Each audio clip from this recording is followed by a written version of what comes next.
Tokenmetrics is a cryptocurrency investment platform that helps users leverage machine learning to become better crypto investors. Our in-depth analysis helps eliminate the emotions of investing, find profitable investment opportunities, and filters out scams. Learn more at tokenmetrics.com.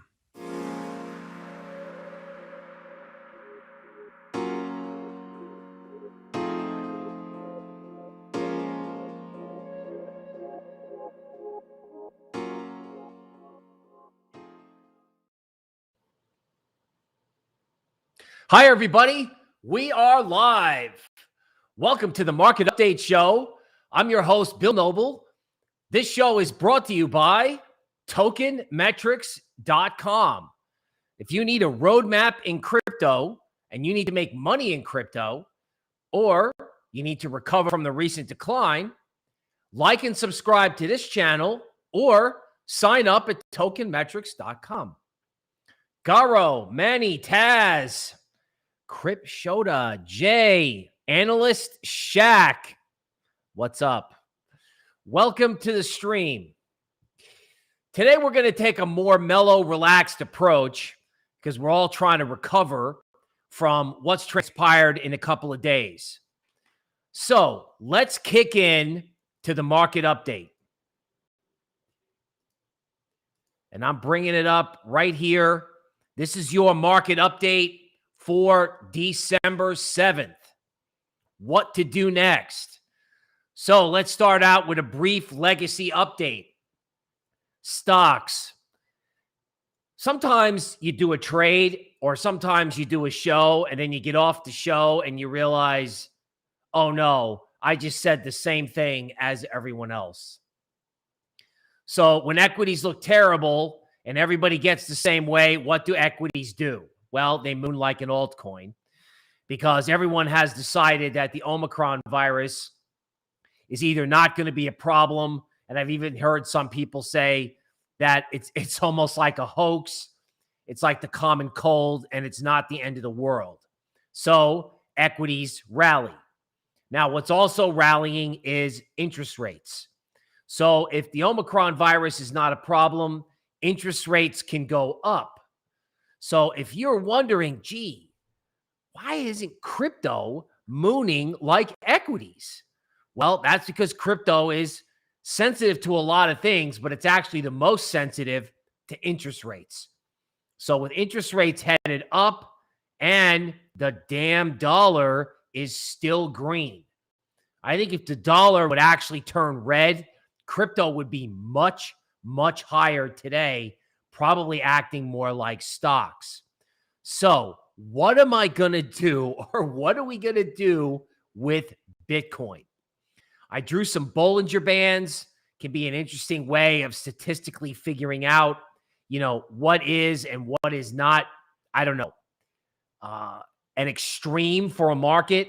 So it looks like Bitcoin got to its bottom Bollinger Band around 48, just like it hit its top Bollinger Band up at 68. So here's the plan for Bitcoin. I'm assuming that 52K is the new 58K. So if Bitcoin was stuck at 58, it's now going to be stuck at 52. And we just carry on from there, looking at things like ETH and layer ones. So ETH has obviously outperformed lately. It never went down. Nothing outperforms forever. So ETH at 44.31 is the next key resistance point. So ETH may be doing the pause that refreshes. Then if ETH takes out 44.31, then it's game on in ETH. But again, nothing outperforms or nothing underperforms forever. So it may take ETH a day or two to get its legs back underneath. Now, since this is an altcoin show, got to figure out where the altcoin opportunities are in like a sideways market or a market that's just kind of been punched in the face, right? In other words, everyone's like, okay, all right, I have my legs back underneath me. Now what? Okay, so the KuCoin index with Polygon, Axia, MetaHero, and Terra seem like where at least our AI wants to park money to say get some upside and not get killed if it turns around and goes lower. Now let's look at Axia. Axia had support at 240. It dipped down there very briefly. I think this is really interesting in terms of it's like a whole new type of crypto that's trying to, in cryptocurrency, that's trying to sort of like make a name for itself. So maybe Axia just sits here like everything else, but if they really want to take it up, it can go to 435. Now, if you're looking for a play that's maybe been destroyed and may have, I don't know, limited downside, assuming the market doesn't fall apart, it could be Near Protocol. I did a whole song and dance along with everybody else around $8 and $9 with this thing, and they just look like they just stopped everybody out. It did the same thing in Chainlink and Polkadot. More on that in a minute. But if the market's going to recover, Near at 6 may be a value investing play, right? If it's a good layer 1 and all the value in the market is going to switch from Bitcoin into layer 1s, well, then it stands to reason you might look at destroyed layer 1s as a way to do some value investing. Okay, Polkadot, you know, I was shocked that it went through 38. I was shocked that it went through 33. It went all the way down to 28, ran all the stops there, then came back up to 30-ish. Interoperability is not going anywhere. And, you know, if you're in the mind where, hey, I'm going to invest or I'm going to dollar cost average into next year, now you're probably not in that camp. You probably, you know, you're either looking to buy and add to positions or you're wrecked.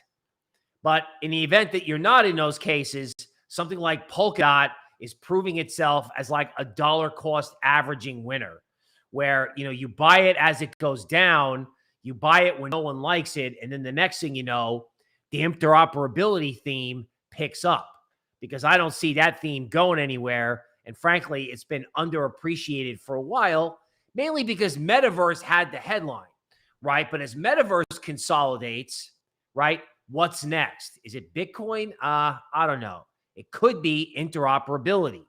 Now, Chainlink, talk about running the stops. Wow. Chainlink was in a range between 23 and 37 for quite a while. Then there was this huge give up trade in DeFi 1.0, crushing Chainlink. And I even saw all these tokens like Aave, where it looks like people just flat out gave up. So one of two ways to think about this. Either everybody just said, oh, I'm done with DeFi 1.0 and that's it. I'm tax loss selling and it's over. Or there's some opportunity there to do some value investing in something with destroyed charts. The funny thing about big declines, and I think this is the lesson from having equities rip up like it did, is sometimes when the chart breaks and everyone gives up, that's when value investors can come in who believe in the fundamentals. Now, is Chainlink the greatest play in the world? Is it going to make you $1 million? No, but it can be a really good like indicator as to whether or not people in crypto want to buy stuff that's destroyed. Because that's really the question, right? Do you want to come in and do you want to get involved, or do you want to rush in, or do you want to wait until after this inflation number on Friday? Right? Because let's face it, if that inflation number is bad and the Fed has to go on the warpath and all this talk about Omicron being a dud, I mean, literally a big crypto YouTuber was on yesterday saying the pandemic is going to be over in March. So watching things like DOT and Chainlink will be a really good indication of how crypto handles these fluctuating narratives. Now, speaking of narratives, my understanding was that Fantom had a good narrative. That's probably why it went from 40 cents to $3.50. And now it came all the way back to near its 62% retracement at $1.43. I would call this another underrated layer 1. All right. That, again, if value is transferred, or if the idea or I don't know, I guess you could say the most important part of the crypto market goes from being Bitcoin to layer ones, man, this sure is beat up. Now, things can always go lower, but if this was an intriguing project at 2.5, it certainly has to be in.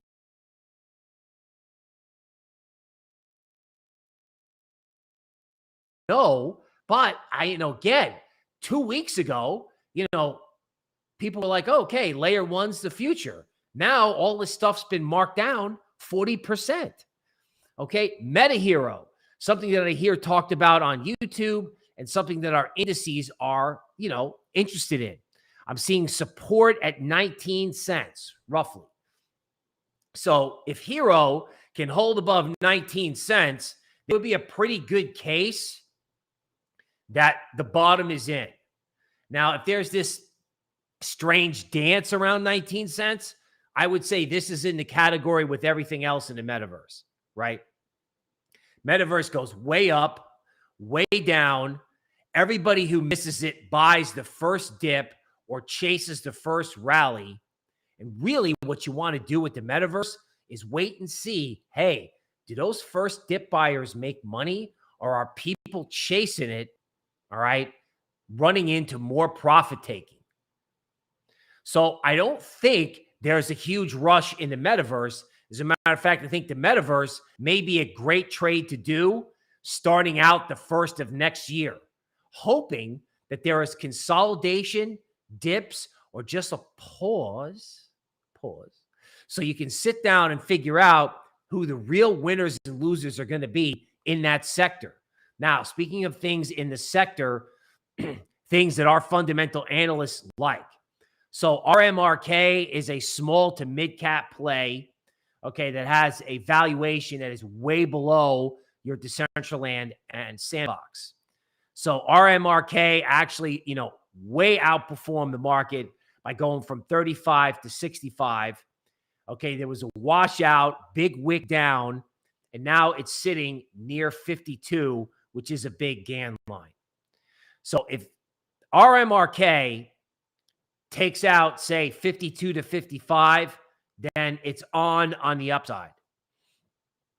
If RMRK doesn't do that, then you've got time to sit and watch to see how it consolidates below resistance. In other words, prior to the debacle, the playbook for 2021 was to buy top-rated coins just underneath resistance.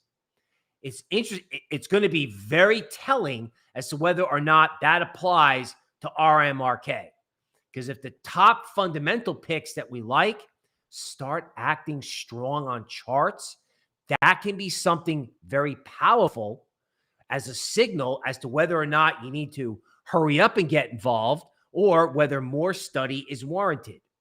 Decentraland. Some of our indices want to park money in Decentraland. Now, it looks like Decentraland is making kind of a triangle formation. Okay. It was at 6 at its high. It went down to 3.5, probably triggered a lot of stops. And now it's back where it was when the rally started near 4.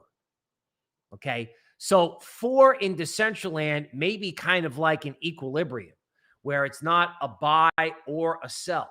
It may be like a neutral or just a hodl if you've been hodling it, right? So is there a trade that needs to be done right this second in Decentraland? I don't think so. Okay. But if it really started breaking through $4, like I'm talking like 2 daily closes, that might demonstrate some strength. In the meantime, with this inflation number coming out on Friday, you want to grab a pencil and paper and say, all right, if this thing got wrecked again, where would I want to buy? My guess would be $3.40, not investment advice. Big layer ones like Avalanche. Okay, so, you thought it was going to break out and it didn't, and they washed everybody out. All the leveraged guys got hurt. It went down to 76. It bounced to 90, and now I think everyone's afraid it's going to turn around and go back to 150 and leave everybody behind. AVAX, as I look at the 4-hour chart, as I just sort of studied it, it'll spurt higher and then it'll do this like, I don't know, 2 to 3 4-hour bars, which is like a day of like sitting around before it tries to go higher. So if you're dying to get involved in Avalanche, and really, I don't blame you if you are. I think if there's a way to be involved in this market other than parking money, it's like, hey, let's take a shot at Avalanche and put a stop down below, because, the downside is it could go back to 76. The upside is it could go to 150 or even higher than that. Now, speaking of going much higher, I actually was interested in a report released by Kraken this morning talking about Solana eventually turning around and going to 600.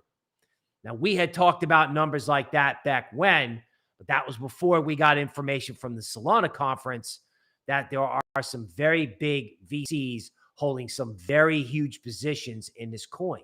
Now, that said, let Solana prove itself, right?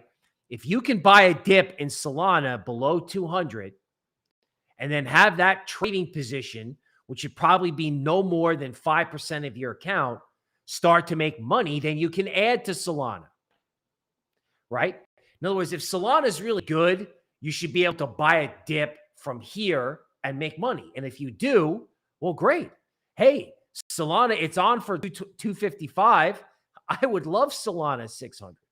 I would love that, obviously, because we're all in crypto together. The real question is, are you brave enough to get involved on the first dip after a bounce, right? It's easy to buy on green candles. It's a lot harder to buy on red, particularly after the market has been slammed. So some of the best trades are the toughest trades. So if you think about the theme of this presentation, right? Fantom, near, AVAX, Solana. The question is, can you buy the dip and make money? Well, there's only one way to find out, not investment advice, and that's take a shot. And if you're wrong, you'll get stopped and we'll move from there. But, we can't go from layer ones are going to change the world to, oh, I don't want to buy layer ones because I'm scared, right? You don't want to be like euphoric at the top and negative at the bottom. You want to perhaps be active at the bottom in these layer one coins. And then, if you get stopped, you get stopped. And that, folks, is the market update.